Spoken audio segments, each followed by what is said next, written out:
from the initial market recommendation from yourselves and the choosing of the property right through to the leasing process with the property manager, everyone has been just totally professional, and the communication is excellent, especially with being such a long distance away. Welcome to the Creating Wealth Show with Jason Hartman. You're about to learn a new slant on investing, some exciting techniques, and fresh new approaches to the world's most historically proven asset class that will enable you to create more wealth and freedom than you ever thought possible. Jason is a genuine self-made multimillionaire who's actually been there and done it. He's a successful investor, lender, developer, and entrepreneur who's owned properties in 11 states, had hundreds of tenants, and been involved in thousands of real estate transactions. This program will help you follow in Jason's footsteps on the road to your financial independence day. You really can do it. And now, here's your host, Jason Hartman, with the complete solution for real estate investors. Welcome to episode number 1379, and greetings from beautiful Aspen, Colorado.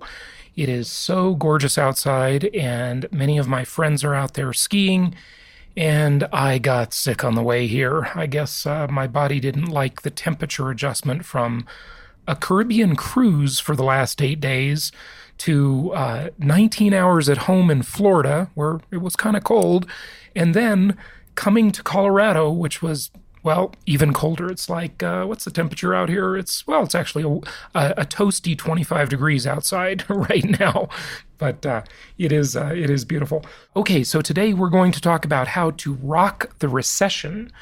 Let's talk about rocking the recession. And I'm up here in Colorado for a couple of speaking engagements, and one of them, I was on a panel last night.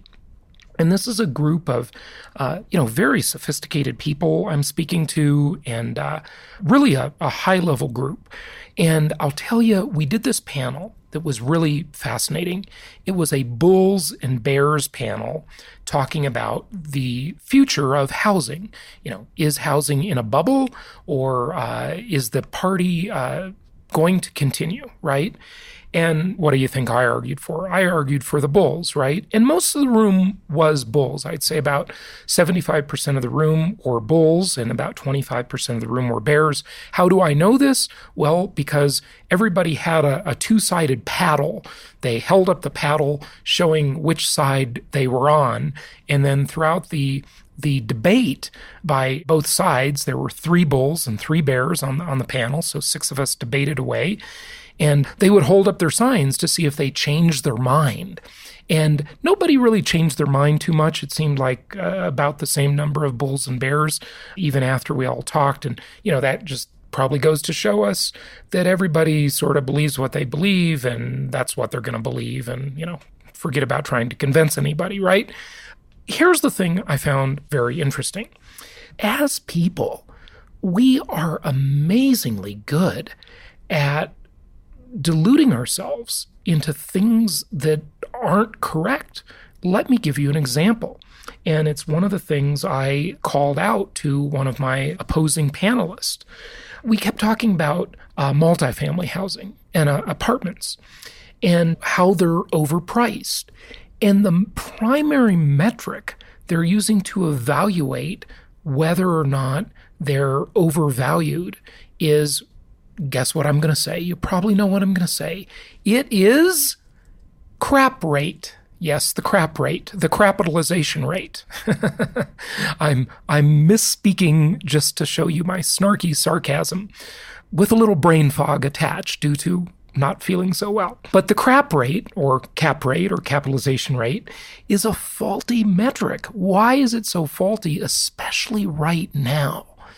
It is so faulty because it does not include, look, if you looked at the crap rate of an apartment complex 15 years ago, or say 25 years ago, or whenever, just pick a point in time when rates were significantly higher, okay? They go up and down, right? So I don't have a chart in front of me, so forgive me. I'm sick. give me a little bit of a pass for not having all the data ready here. So if you looked at a chart of interest rates and say you go back to when getting a mortgage on that apartment complex would cost you 25% more than it would today. Now, I don't mean 25% interest, obviously. I just mean the rate would be 25% higher. Okay, so say that rate were 25% higher. So, it might equate to a couple points, right, in actual rate, but 25% higher than the rate today. Well, if the cap rate was compressed, which is definitely true, they're absolutely right that cap rates, they suck, okay? They're terrible compared to where they used to be, of course. But, as I always say, every deal becomes a good deal looking in the rearview mirror. And every deal seems too expensive at the outset. During the Great Recession, if you bought properties in 2009, 2010, at the ugliest point of the Great Recession, you would have thought you were totally overpaying. Okay, believe me, we had lots of clients doing that, and they were worried that they were completely overpaying. Were they, though? No, obviously not, because looking back in the rearview mirror now, even if you bought them in 2012, 2015, heck, 2018, okay, you did great. I mean, you did great, right? So looking back, if you look at the cap rate on that apartment complex or that single family home, if you want, and again, I don't like cap rate because it just doesn't tell you enough of the story. Look at the difference the cheap debt opportunity, the arguably negative interest rates we have today would have afforded you. It makes up for a lot of cap rate compression. When the cap rate is not as good, if you can get super cheap debt, which is not even in the equation of the cap rate, which is ridiculous. Why do people use cap rate? It's just a dumb metric. You should throw it out, blow it up, get rid of it. It's just an incomplete number. Okay, so don't use cap rate. So that's just one of the things I wanted to share with you from my talk last night. On another note, and we don't have time to dive into this today because we got to get to our guest, but guess what? Commandment number 3, Jason Hartman's 10, now 21 commandments of successful investing. Commandment number 3, it just always pops up everywhere you look. Well, I'm looking at an article right now that says, under suspicion of massive fraud, top U.S. landlord ordered to repay $63 million to investors. Robert Morgan ordered to pay $63 million back to allegedly defrauded investors. And this was the SEC, the Securities and Exchange Commission, otherwise known sometimes as the Scoundrels Encouragement Commission. Because if they're a big Wall Street firm, heck, they're just going to offer that SEC investigator a job. Then suddenly that whole interest in reporting them will not be there anymore. But I guess these guys weren't smart enough to offer the SEC investigator a job. So Robert Morgan is in trouble and has got to pay investors back $63 million. Now, what the article doesn't say is how much the investors actually lost. And I'll bet you dollars to donuts that it was a lot more than $63 million. It always is. The investors always get a pittance in return of what they lost. And they almost always lose the opportunity cost. Even if they get repaid their original investment, the opportunity cost evaporated. And here's what our friend Gomer Pyle has to say to that. Surprise, surprise, surprise! Surprise, surprise, surprise! Yep, commandment number 3 strikes again. Surprise, surprise, surprise. Okay, without any further ado, let's get to our guest today. Be sure to check out jasonhartman.com for the latest properties and reach out to one of our investment counselors so they can help you be a direct investor so you don't become the next victim of fraud in some sort of fund or syndication or scheme or something like that. All right, commandment number 3, thou shalt maintain control. Here is our guest, and let's talk about rocking the recession.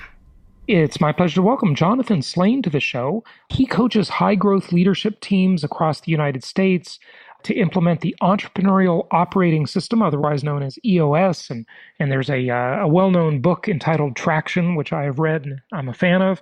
He is also the founder, I believe, of a website with a great name, Recession.com. How do you like that? He's author of Rock the Recession, How Successful Leaders Prepare for and Thrive During and Create Wealth During and After Downturns. I think I messed up that subtitle a little bit, but you get the idea. Jonathan, welcome. How you doing? Let's rock. Thanks for having me, Jason. Sounds good. So people are out there saying, will there be a recession? And I say to them, there will definitely be a recession. One is always coming. The only question is when, how deep, what will it start with, what type, what flavor of recession will it be? But it's definitely coming, folks. Okay, let's put that idea to bed. There's definitely a recession on the way. Exactly when, we don't know.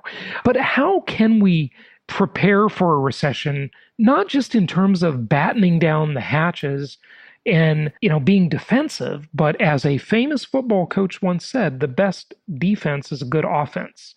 How can we grow during a recession? The first thing is that I don't think we're just talking about economic recessions. So if you're an investor and your largest investment goes sideways, then you're in a recession regardless of what's going on in the economy. Mm-hmm. If you're doing a deal and you find out that one of your partners embezzled $50,000 from you or $1 million from you, that's going to put you and your investment in a recession.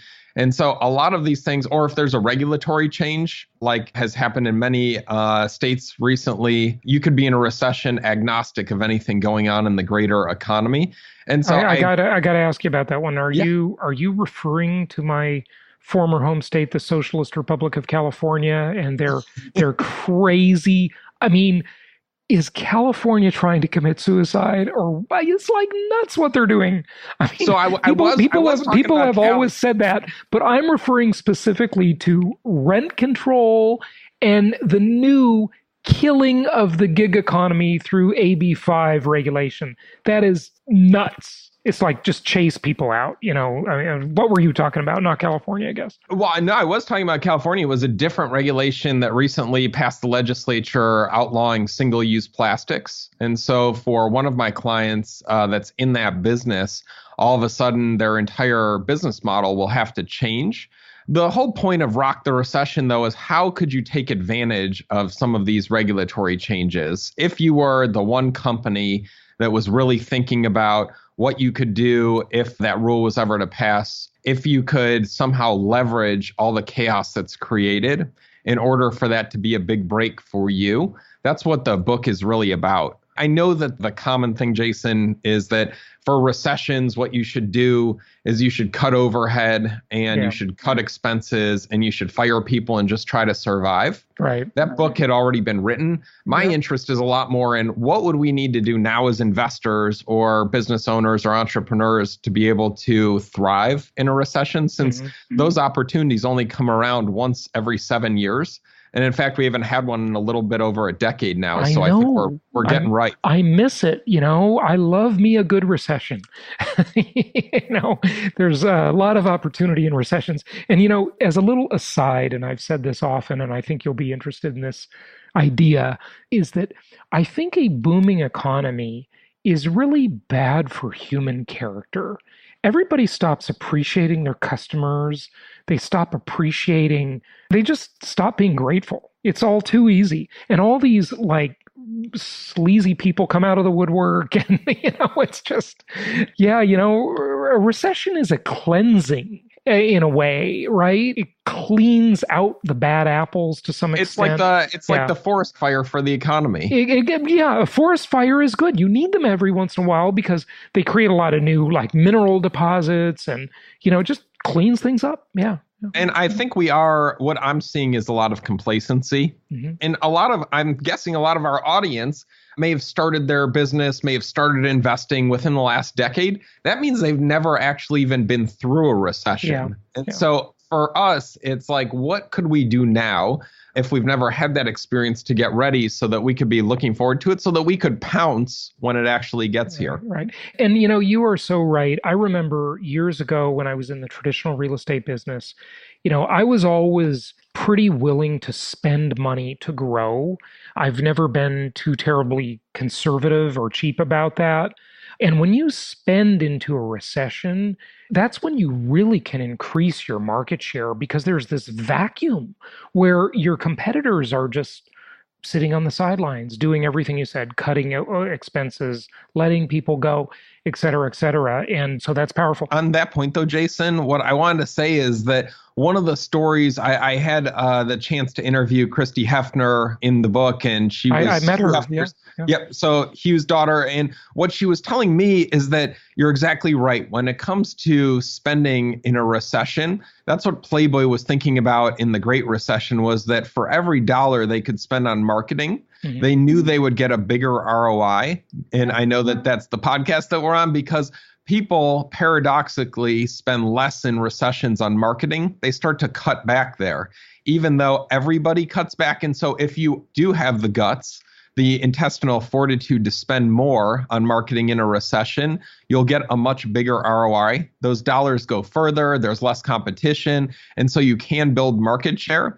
The whole point of what we're talking about is that you need to commit to that now in the cool, rational light of day, rather than the emotional heat of night when we're actually in the recession, because it's very hard to follow through on spending into a recession once we're actually in it. Right. That's why I want the audience to really commit to that now, put it down on paper so that you're just following through when we're in the recession so that you don't have to create the plan and then execute it. I think that's a good way to look at it. I want to remind our real estate people too.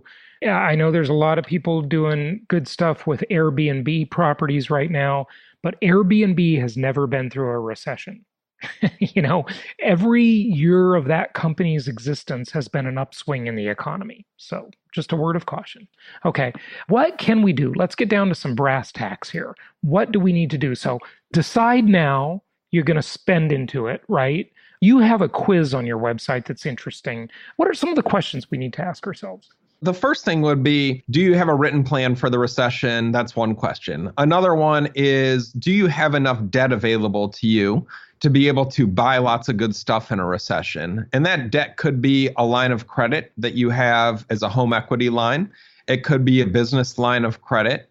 It could be a signature line. I don't care what the source is, but in a recession, you want to have a war chest available to you so that you can be a buyer when everyone else is trying to sell. Jason, I think on that one, the reason that I bring it up is because I'm getting tired of every business book of all the advice being that you need to hustle and grind, and that's the only way to really get ahead. Really, there's an opportunity that if you can just have a war chest of money, and if you're in a good buying environment, then investing in real estate all of a sudden gets a lot easier if you have access to capital. But without it, then you're not going to be able to make any moves. And so that's one of the questions. Also, I don't know, any of your audience have personal guarantees? I don't know. It depends. One of the questions is, have you discussed with your bank releasing personal guarantees, putting a cap on them, or extinguishing them altogether? Right now, you can actually have that conversation with your bank, right? Because banks are hungry for your business right now. But when we're in a recession, when you see that being announced on CNN or Fox, if you go to your bank and ask them to limit or cap your personal guarantees, they're just going to laugh at you. And so, again, that would be one of the things I'd be looking at is what are the opportunities to limit your personal exposure? And then from there, looking at things like, how can you make your business or your life leaner now so that you have more resources available to you? Mm-hmm. So per our earlier conversation, I think a lot of us have become complacent. Maybe we have bigger cars than we need, more expensive cars. Maybe we have several country club memberships that we don't need. If you could take 10% of your overhead or 10% of your personal expenses and use this as a wake-up call to trim that fat, and to start putting that extra 10% into savings, then by the time that we're actually in a recession, you should have a nice pot of money to be able to go out there and buy and really get great deals. Mm-hmm. Okay, good. What about, I think you've addressed it to some extent, but, maybe any other words on the psychology of dealing with oneself? It's amazing to me how, the day after Lehman Brothers collapsed, for example, over 10 years ago, that was sort of the landmark where everybody thought that's when the Great Recession really began. And interestingly, nothing really changed in terms of real assets in the world. You woke up the next morning after the terrible news and, thinking, oh, the whole world's falling apart. There was the same amount of oil, the same amount of gold, the same amount of real estate. It was all still there. There were no nuclear wars. Nothing got destroyed. It's like we're in this super symbolic economy, and real assets didn't really change. They didn't evaporate, It's just kind of interesting to look at things that way. But yeah, what are your thoughts? Well, we're human. So again, I always prefer that we make decisions when we're rational, when we're thinking in a logical way, instead of when we're emotional. So from personal experience, part of my issue in the Great Recession was that I borrowed money from my mother-in-law in order to survive the Great Recession, in part because I didn't have a plan going into it. And without a plan, I borrowed $250,000. The worst part is it wasn't all at once, Jason. It was every 2 weeks when I needed to make payroll. Right. And so that was over 12 phone calls groveling for money. And that was because I was in the thick of it without a plan. If the audience is listening and can somehow get ahead of that and commit on paper to what the maximum amount is that they would be willing to borrow, or to what they're going to do in terms of investing more in a recession, then they can look back on that and have that bedrock figured out now. Mm-hmm. But if you don't have it, it's going to feel like you're trying to change the wheel on a car going down the highway at 70 miles an hour. Right. A lot more difficult than when it's standing still. The other thing is that we looked at academic research when we were putting together the book to help validate the stories that we got from business owners. So we got stories from business owners that used the last recession to invest and make amazing amounts of money, and to try to capture all of that. But on top of that, to answer your question, we're looking at the research, and that shows that humans are fickle. So we even will change our confidence in the economy, our confidence based on how many pessimistic ruminations there are in popular songs. That's just a fancy way of saying that when popular songs are negative, we tend to get more negative as a country. They can put us into a dark mood, and that causes people to spend less. And when people cut back on spending, that puts us into a recession. In other words, if we go back and look at things like the song Puff the Magic Dragon and the other contemporary songs of the time, those pessimistic songs happen on a predictable basis right before the economy starts to go into recession. And these are academics studying it, not me coming back later and saying, I think because of that song, we went into recession. Yeah, that's really quite interesting. I would agree with you. One of the Rothschilds years ago, sort of considered to be the founders of the central banking system around the world, said, let me control the money supply, and I care not who not makes the laws. I would argue, let me control the music, and I care not who makes the laws or even controls the money supply, because the music's pretty powerful. Obviously, it's led to many revolutions.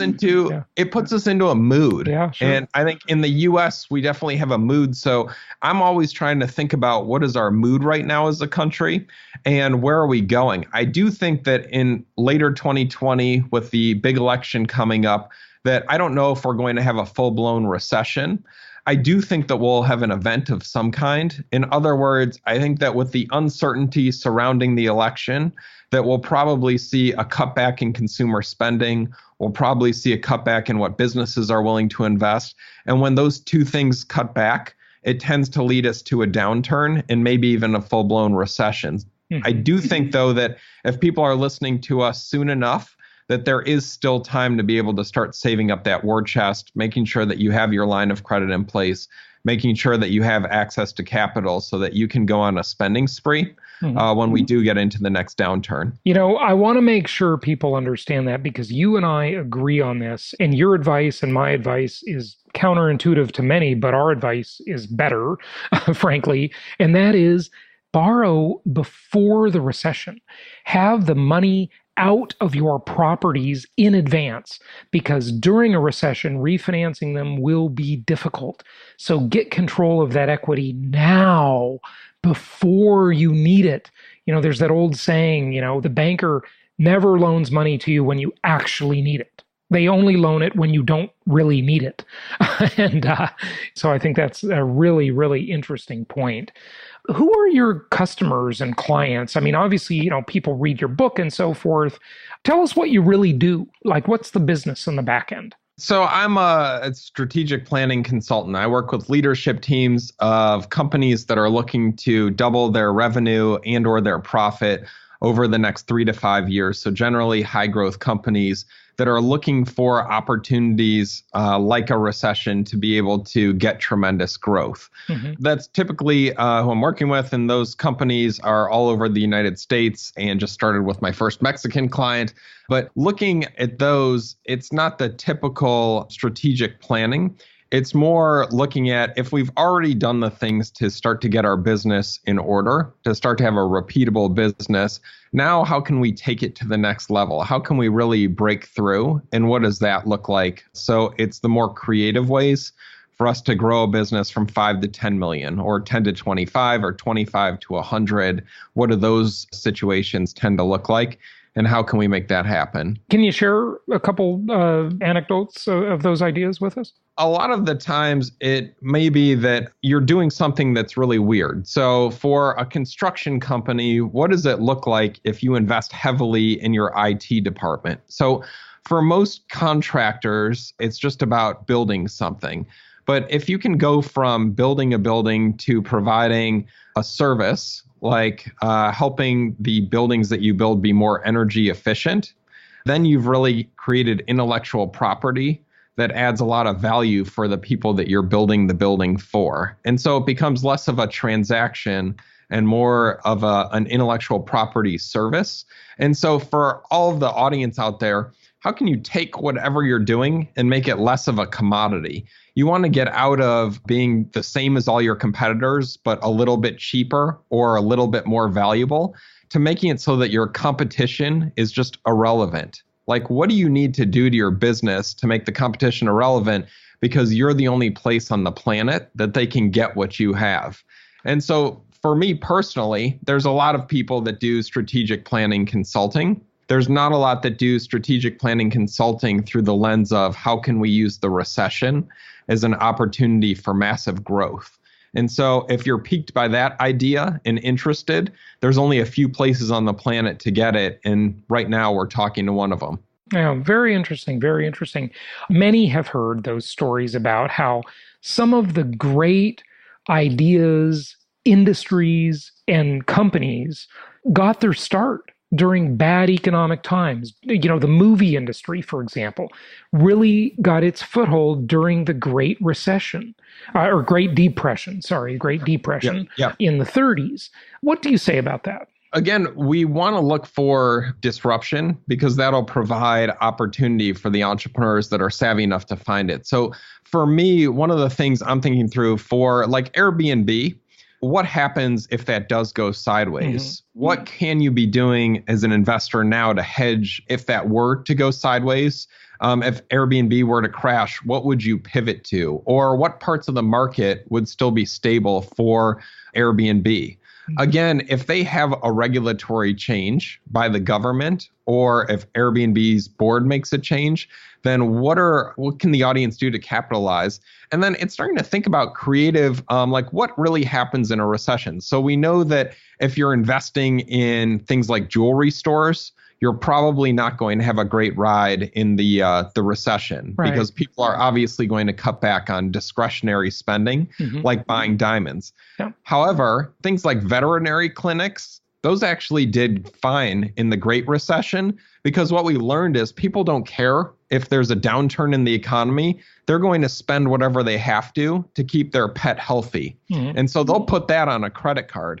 So again, as an investor, what could you do in terms of being creative and thinking about the fact that if you're positioned with veterinary clinics, which I don't think there's a lot of competition for right now, but it will provide a lot of stability. And I think that there's a lot of simple research that can be done online through networking to find those opportunities. Again, we know that tortillas are growing in popularity right now in the U.S. That trend, I bring it up only because I know it's a weird one. Yeah, that's funny. But tortillas are cheap. People love burritos. In a recession, burritos are cheap. They're going to probably eat more of them. And so if you can somehow invest in tortilla manufacturing, I think that's only going to get better. This is so funny. It's so specific. I know it's so specific, but Jason, I just read a research report about it because I'm always looking for these ideas that are so specific that I'm hopefully one of the only couple people, and now I've just shared it with the entire audience. So I got to look for something else. Okay, folks, you heard it here first. Tortillas, that's the next big thing, tortillas. All right. Or as some would say, tortillas. Oh, that's great. I love it. We've been far afield today. We've talked about Puff the Magic Dragon. We've talked about tortillas. We have. But yeah, I just want the audience to be creative because I think that's at the fringes of creativity. That's where the big opportunities will be. And I'm tired of thinking that the only way to get ahead is by you have to work 40 hours at your day job. Then you have to do real estate as your side hustle for 40 hours. And then you have to drive an Uber for 30 hours. And then whatever time's left over, you can sleep. Yeah, right. If the audience can just slow down and really think about some creative, interesting places, then I think there's going to be massive opportunity when we do finally hit the downturn. Yeah. Good stuff. I really applaud you for thinking about how to, as the title of your book says, rock the recession, and thinking of this differently and borrowing now while the borrowing is good. Now, we don't mean crappy consumer loans. We mean investment grade debt on your properties. Stack that up, have it ready, and you can dollar cost average into the recession that is coming. We don't know exactly when it'll come. I would caution anybody on trying to really time the market. That's very hard to do. If you were doing that, you would have said 2017 was the recessionary year, and obviously that didn't happen. So be careful of that, but do be ready. You'll know when you're in it, okay? You'll know when you're in it, but trying to time it is a rather difficult thing. The website is recession.com. The book is available in all the usual places. Rock the Recession. Jonathan, any final words to wrap it up for us? It's really for the audience just understanding that I know that when times are so good, consumer confidence is at record highs, unemployment's at record lows. I know that nobody wants to think about the next downturn. Again, it's not about preparing so that you can survive it. It's about if you're one of the few that can spend some time now getting ready for it, then you'll be able to crush the next crash. You'll be able to dominate the downturn. You'll be able to rock the recession. But now is the time when you have to get ahead of it, because once they're announcing it on the national news, everybody's going to rush into the market with cash to start making deals, and then you'll be too late. So again, it's spend some time now getting ready, and you can be a hero when we do hit the next recession. Jonathan, thanks for joining us. All right, rock on. Thanks for having me, Jason. Thank you so much for listening. Please be sure to subscribe so that you don't miss any episodes. Be sure to check out the show's specific website and our general website, hartmanmedia.com, for appropriate disclaimers and terms of service. Remember that guest opinions are their own, and if you require specific legal or tax advice or advice in any other specialized area, please consult an appropriate professional. And we also very much appreciate you reviewing the show. Please go to iTunes or Stitcher Radio or whatever platform you're using and write a review for the show. We would very much appreciate that. And be sure to make it official and subscribe so you do not miss any episodes. We look forward to seeing you on the next episode.